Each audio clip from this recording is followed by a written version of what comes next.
Бейнебаянды бастамас бұрын айта кетейін. Каналға аз ғана адам жетпей тұр. Подписка басып кетсеңіздер, разы боламын. Бұл оқиға шын өмірден алынған. Жүрегіңізді тебірентетін, ойландыратын шынайы әңгімелерді осы видеодан тамашалаңыз. Кешкі уақыт еді. Күн батып, ауыл іші біртіндеп тынышталып жатқан. Жаздың соңы болғандықтан ауада әлсіз ғана салқын бар. Адамдар малын жайлап, үй-үйіне кіріп кеткен кез. Сол күні мен үйде жалғыз отырғанмын. Телефонды қарап отырып, уақыт өткізіп жатқанмын. Бір кезде анам: «Балам, көрші апайға жаңа демдеген шайды апарып келші. Күні бойы жалғыз отыр ғой», деді. Мен үндемей басымды изедім. Біздің көршіміз 58 жастағы жалғыз тұратын әйел. Күйеуі көп жыл бұрын қайтыс болған. Балалар қалада, сирек келеді. Ауылда оны бәрі жай ғана апай деп атайды. Шайды алып, көрші үйге қарай жүрдім. Кешкі ауылдың тыныштығы ерекше болады. Иттер анда-санда ғана үріп қояды. Алыстан бір трактордың дыбысы естіледі. Қалғаны толық тыныштық. Көрші үйдің есігін қағып едім. Іштен оның дауысы шықты. «Кім ол?» «Мен ғой, апай, шай әкелдім». Есік ашылды. Апай күлімсіреп тұр екен. «Кір, балам, рахмет». Үйдің іші жылы, жарығы ашық. Үстел үстінде печенье, кәмпит, тосап, бәрі дайын тұр. «Ой, апай, қонақ күтіп отырғанда екенсіз ғой», дедім әзілдеп. «Қонақ қайдан болсын? Өзім үшін қойдым. Жалғыз адамға да кейде дастархан жайғың келеді», деді ол жай ғана. Мен шайды үстелге қойдым. Енді кетейін деп тұрғанымда апай: «Асықпай отыршы, 2 минут әңгімелесіп ет. Жалғыз адамға кейде бір ауыз сөздің өзі керек», деді. Ойлап қарасам, расында асығып тұрған ештеңе жоқ еді. «Жарайды апай», деп отырдым. Ол шай құйып берді. Алғашқыда әңгіме қарапайым нәрселерден басталды. Алдағы жаңалықтар, көршілер, мал-жан туралы. Бірақ бір кезде апай күрсініп алды. «Кейде осы үй тым тыныш болып кетеді», деді. Мен үндемей тыңдап отырдым. Бұрын бұл үйде өмір бар еді. Күйеуім тірі кезде, балалар кішкентай кезде үйден күлкі кетпейтін. Оның даусы сәл бәсеңдеп кетті. «Ал қазір», деді де тоқтап қалды. Бір сәт үнсіздік орнады. Сосын ол маған қарап: «Сен шаршап тұрған жоқсың ба?» деді. «Жоқ». «Онда тағы бір шай іш». Мен басымды изедім. Уақыт қалай өткенін байқамай қалдық. Әңгіме бірінен кейін бірі жалғасып жатты. Сағатқа қарасам, түнгі 11 болып қалыпты. «Ой, апай, кеш болып кетіпті. Мен үйге қайтайын», дедім орнымнан тұрып. Ол маған біртүрлі қарап қалды. Сосын жай ғана айтты: «Бүгін ерте кетпе». Мен таңғалып: «Неге?» дедім. Ол терең дем алып: «Кейде адамға біреу керек болады, сөйлесетін, жай ғана қасында отыратын». Мен қайта отырдым. Сол кезде ғана байқадым, апайдың көзінде біртүрлі мұң бар екен. «Білесің бе?» деді ол. «Менің өмірімде ешкімге айтпаған бір әңгіме бар». Мен үнсіз тыңдап отырдым. Тіпті балаларым да білмейді. Үйдің ішінде тыныштық орнады. Тек қабырғадағы сағаттың тықылы ғана естіледі. Апай баяу сөйлей бастады. «Мен 58 жаста болсам да, адамдар ойлағандай өмір сүрген жоқпын». Мен не айтарын түсінбей қарадым. Ол бір сәт үнсіз қалды. Сосын маған тіке қарап: «Бүгін сол әңгімені саған айтқым келеді». Сағат түнгі 12-ге жақындап қалған. Мен енді үйге қайту керек екенін ойладым. Бірақ апай сөзін жалғастырды: «Сен кетсең, мен тағы жалғыз қалам». Оның даусы бұрынғыдан әлсіз шықты. Сосын жай ғана айтты: «Бүгін кетпе, аздап бірге отырып кет». Сол сәтте мен бұл кеш жай ғана көршіге шай апарып қайтатын кеш емес екенін түсіндім. Ал мен ол үйден таң атқанша шалмайтынымды әлі білмеген едім.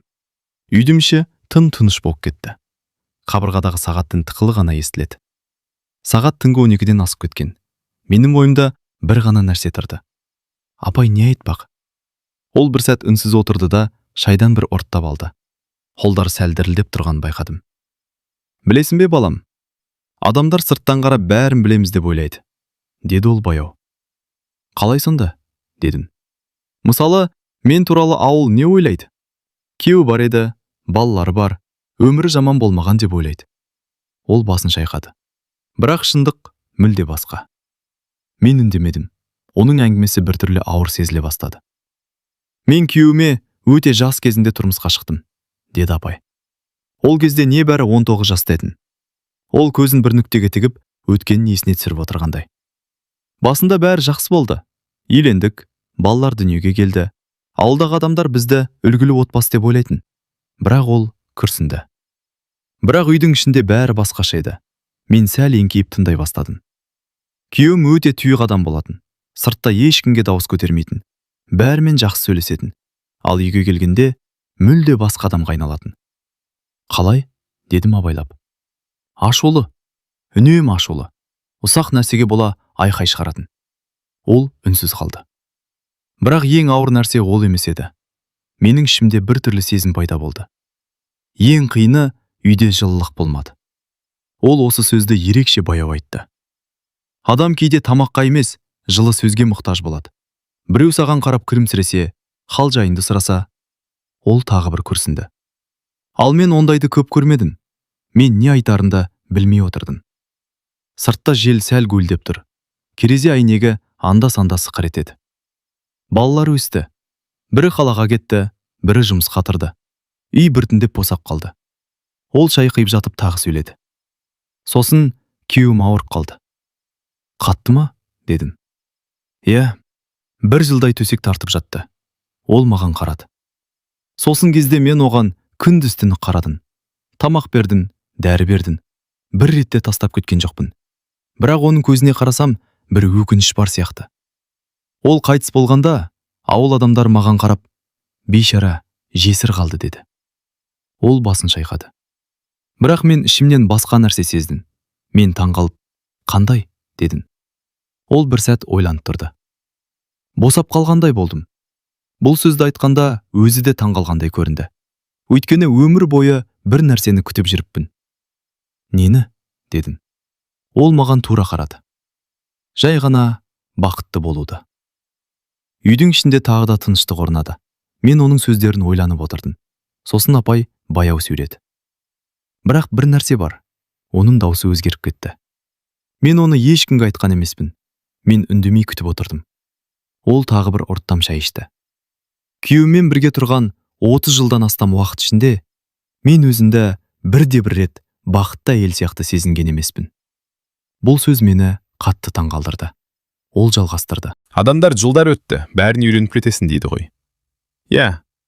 Бірақ кейбір нәрсеге үйрену мүмкін емес. Сосын ол маған біртүрлі көзқараспен қарады. Сондықтан кейде түнде ұйықтай алмаймын. Неге? Дедім. Өйткені ойлаймын. Менің өмірім осылай өтіп кетті ме деп. Сағатқа қарасам, түнгі 1 болып қалыпты. Мен орнымнан тұрайын деп едім, бірақ апай кенет айтты. Әлі кетпе.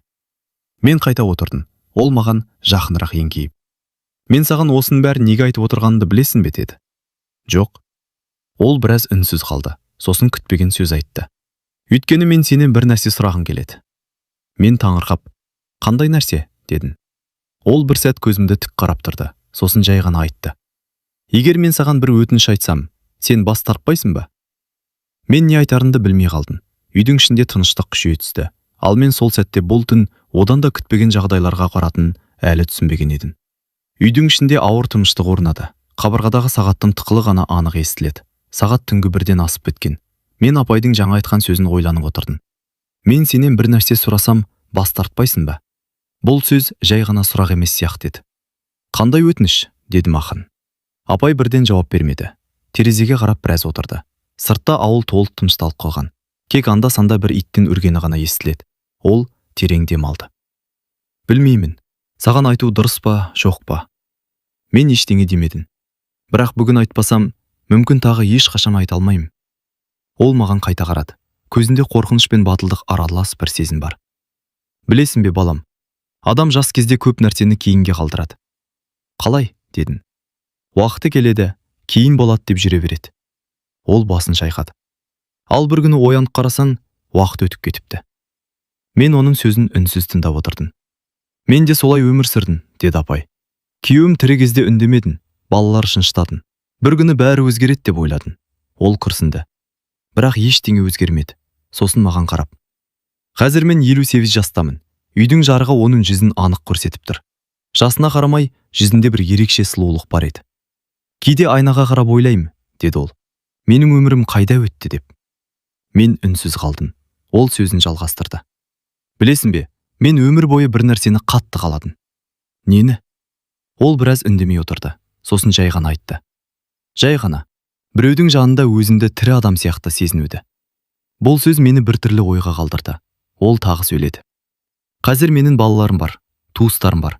бірақ олардың әрқайсының өз өмірі бар. Ал мен осы үйде жалғызбын. Сыртта жел күшейе бастады. Терезе сәл сыңғырлап қойды. Апай маған жақынырақ еңкейіп: "Сондықтан бүгін сені тоқтаттым", деді. Мен оның сөзін түсіне бастағандай болдым. Мен жай ғана бір түн жалғыз қалғым келмейді. Ол бұл сөзді өте баяу айтты. Мен не дерімді білмей отырдым. "Қорықпа", деді ол кенет күлімсіреп. "Мен сенен жаман нәрсе сұрамаймын." Бірақ оның көзқарасы бәрібір бір түрлі. "Мен тек сөйлескім келеді." Түн бойы ма? Дедім жартылай әзілдеп. Ол басын изеді. Иә, түн бойы. Мен сағатқа қарадым. Түнгі 2-ге жақындап қалған. Үйдегілер іздемей ме? Деді апай. Жоқ, дедім. Менің бөлмем бөлек. Ол бір сәт тынышталып қалды. Сосын кенеттен күлімсіреп: "Онда жақсы." Бірнеше минут біз тағы әңгімелесіп отырдық. Бұл жолы әңгіменің тақырыбы жеңілдеу болды. Апай жастық шағында қызықтарды айтып берді. Бір кезде ол күліп жіберді.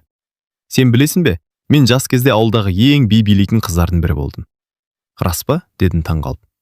"Әрине. Той болса мені міндетті түрде ортаға шығаратын." Оның жүзінде сол кездерде еске алған қуаныш байқалды. Бірақ сол сәтте ол кенет үнсіз қалды. "Қызық", деді баяу.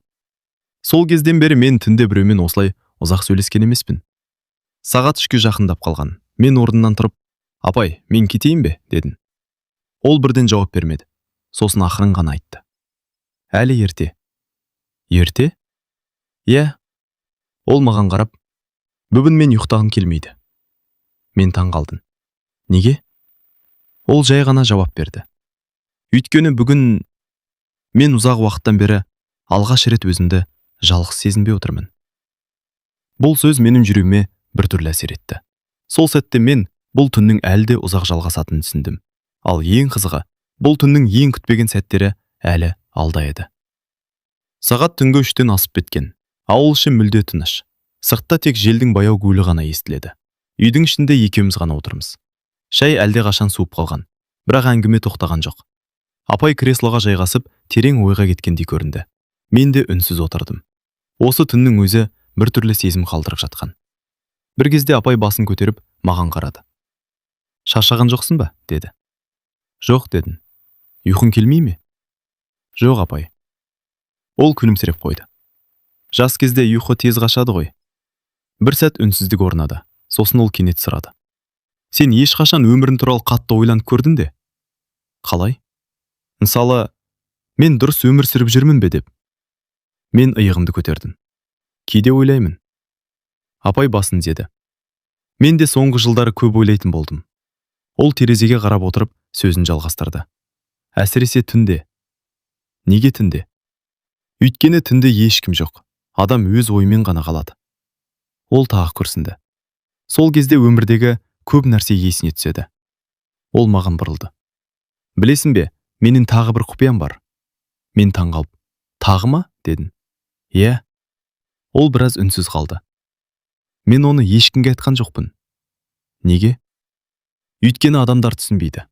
Үйдің жарығы оның жүзіндегі әрбір өзгерісті анық көрсетіп тұр." Ол бір сәт ойланып отырып: "Мен жас кезінде бір үлкен қателік жасадым", деді. Мен бірден қызығып кеттім. "Қандай қателік?" Ол маған қарап біраз отырды. "Мен өзім қалаған өмірді таңдамадым." "Қалай?" "Мен жүрегімді емес, адамдардың сөзін тыңдадым." Ол баяу сөйледі. "Жас кезде бір адамды жақсы көрдім." Бұл сөз мені таңғалдырды. Бірақ оған тұрмысқа шықпадым. "Неге?" "Ата-анам қарсы болды." Ол басын төмен түсірді. "Сөйтіп мен басқа адамға тұрмысқа шықтым." Үй ішінде ауыр тыныштық пайда болды. "Кейде ойлаймын", деді ол. "Егер сол кезде батыл болғанында өмірім басқаша болар ма еді деп." Мен оның жүзінен өкінішті көрдім. "Ол адам қазір қайда?" дедім. Апай сәл ойланды. "Білмеймін." "Көрмедіңіз бе кейін?" "Жоқ, тек бір рет." "Қашан?" "Көп жылдан кейін." Ол баяу күлімсіреп қойды. "Ол кезде бәрі кеш еді." Сосын апай орнынан тұрып терезеге жақындады. Сыртқа қарап біраз тұрды. "Кейде өмір адамға екінші мүмкіндік бермейді", деді ол жай ғана. Мен не айтарымды білмедім. Сағат 4-ке жақындап қалған. Мен орнымнан қозғалып: "Апай, таң атып қалды ғой", дедім. Ол терезеден бұрылып: "Иә, уақыт қалай өтті", деді. Сол сәтте: "Тоқ, тоқ, тоқ!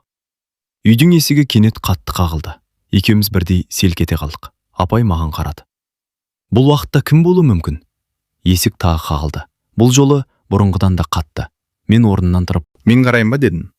Апай бір сәт ойланып тұрды. Сосын жай ғана айтты. Иә, қарап көр. Мен есікке қарай баяу жүрдім. Сол сәтте жүрегім біртүрлі соғып кетті. Өйткені таң алдында біреудің осылай келуі әдеттегі жағдай емес еді. Ал мен есікті ашқанда бізді мүлде күтпеген адам күтіп тұрғанын әлі білмеген едім. Есікті ашқанда сыртта бір адам тұрды. Мен алғашында таныс емес біреу деп ойладым. Бірақ көзім шындықты бірден түсіндірді. Бұл көршінің ауылдан келген туысы еді. Апай деп қатты дауыспен шақырды. Сен қайдасың? Апай кенетті қорқынышпен тұрып кетті. Көздерінде таңданыспен уайым араласқан сезін анық көрінді. Ештеңе жоқ, жай ғана сөйлесіп отырдық, деді ол мені қарап. Туысы күдікпен маған қарады. Саған кім? Деді салқын дауыспен. Апай орнынан тұрып тыныс алып жауап берді. Бұл жай ғана көрші, деді ол дауысы дірілдеп. Мен оған бір әңгімені айтып отыр едім. Туысы басын шайқап, бірақ одан әрі дауыс көтерді. Осы уақытта, түн ортасында, не істеп отырсыңдар? Үйдің ішінде біртүрлі кернеу пайда болды. Мен үндемей отырдым. Тек жағдайды бақылап тұрдым. Апай менің алдыма шықты. Сақ бол балам, мұны түсіндірмесек, ауыл адамдары дұрыс түсінбейді, деді. Сол сәтте туысы кенеттен есік жаққа қарап, бұл туралы ертең бәрі біледі, деп бір ауыз сөз айтты да, қайтадан ауылға қарай кетуге ыңғайланды. Апай кенеттен үндемей қалды. Оны біртүрлі сезім биледі. Қорқыныш, уайым, өкініш бәрі араласқан. Мен оған қарап, апай, бәрі жақсы болады дедім. Ол жай ғана басын изеді, бірақ оның көзінен жас жарқ етті. Сол сәтте мен түсіндім. Бұл түн жалғыздықтан, тосқауылдардан арылуға арналған ерекше сәт. Бірақ ол әлі аяқталған жоқ. Түннің салқын ауасы бөлмеге еніп, терезеден жеңіл жел есіп тұрды. Апай креслоға қайта отырып, басын алақанмен ұстап отырды. Бүгінгі түн мен үшін ұмытылмас болады, деді ол біршама әлсіз даусымен. Ал мен бұл түннің таңға дейін созылатынын және одан да күтпеген оқиғалар болатынын әлі білмедім. Түннің соңғы сағаттар еді. Жел сыртта әлі де естіліп тұр, бірақ ол бұрынғыдан әлдеқайда бәсең. Біз екеуміз апаймен әлі отырмыз. Көршінің туысының кетуі жағдайды біршама тыныштандырды, бірақ бөлмедегі кернеу әлі сақталды. Апай орнынан тұрды да терезеге жақындап сыртқа қарады. Қызғылт сары таң сәулесі ауылдағы үйлердің үстін жауып үлгерген. Ол терең дем алып маған қарады. Қарашы, таң атты. Мен үшін жаңа күн басталды. Мен оның жанында отырып, түні бойға әңгімені ойладым. Шындығында бұл тек әңгіме емес, ол өз өміріндегі ұмытылмас түнін бөліскен уақыт болды. Сен білесің бе? Деді апай. Кейде адам біреуге өз сырын айтып, жай ғана сөйлесіп отыру арқылы бақытты бола алады. Мен басымды изедім. Сол сәтте түсіндім. Бұл түн біздің екеуміз ішінде бір түрлі әрі маңызды тәжірибе болды. Апай орнынан тұрып, менің қолымды ақырын қойды. Бүгінгі түнді ешқашан ұмытпаймын, деді ол. Мен оған күлімсіреді. Сыртта күн толық шықты. Ауыл үйлі-бүйлі, малдар жайылып, тыныштық қайта орнады. Бірақ біздің ішкі тыныштық біз үшін ғана ерекше еді. Енді сен кетесің бе? Деді апай. Енді даусы бұрынғыдан жылы. Иә, дедім. Бірақ бұл түн ешқашан ұмытылмайды. Ол мені ұзақ қарап, соңғы рет күлімсіреді. Солай болсын, деді. Келесі жолда тек әңгімелесуге ғана келесің деп үміттенемін. Мен орнымнан тұрдым, есікті жауып, сыртқа шықтым. Ауылда таңғы тыныштықпен бірге жаңа күн басталды. Ал мен жүрегімде бір ерекше сыр қалдырдым. 58 жастағы көшімнің сол түні мені таңға дейін ұйықтатпауы тек жай әңгіме емес, өмірдегі жалғыздық пен жылылықты сезінудің белгісі еді. Таң атқанда мен түсіндім. Кейде адамдарға ең үлкен сый қолдау мен қарапайым әңгіме.